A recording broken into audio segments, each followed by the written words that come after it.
Hakim dan Aisyah, sahabat ceria. Hakim Aisyah, mari belajar jadi anak amanah.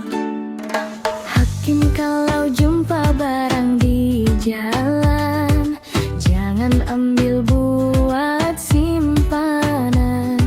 Cari tuannya, pulangkan semula. Itulah akhlak mulia.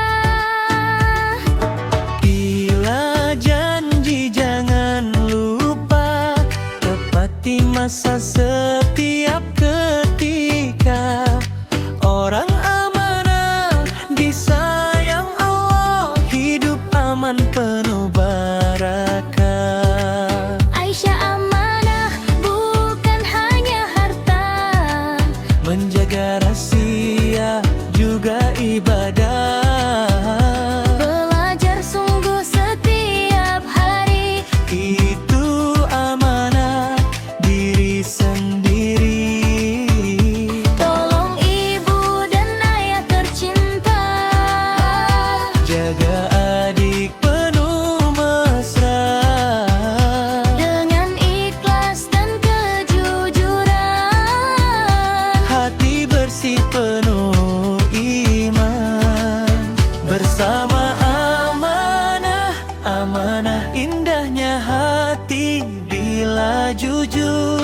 Setiap hari dengan iman dan kebaikan, hidup aman penuh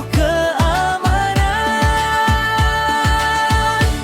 Semua amanah itu indah. Alhamdulillah jadi anak yang Allah suka. Jujur berkata, menepati janji. Itulah akhlak orang beriman sejati.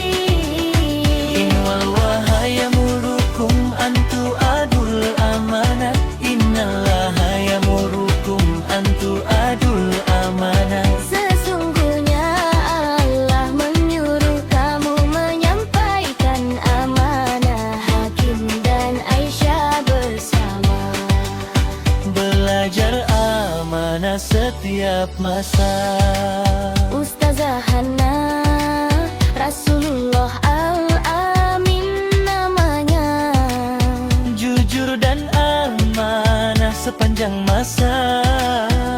Mari ikut akhlak baginda, Supaya hidup penuh cahaya. Sedikit baik jangan dilupa. amanah kecil besar maknanya. Allah melihat segala usaha dan memberi pahala bahagia.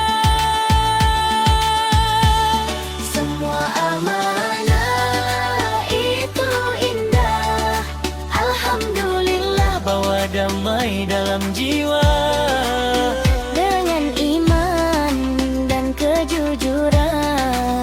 Hidup ceria penuh keberkatan. Hakim dan Aisyah bersama, Sebarkan akhlak mulia. insya Allah setiap hari.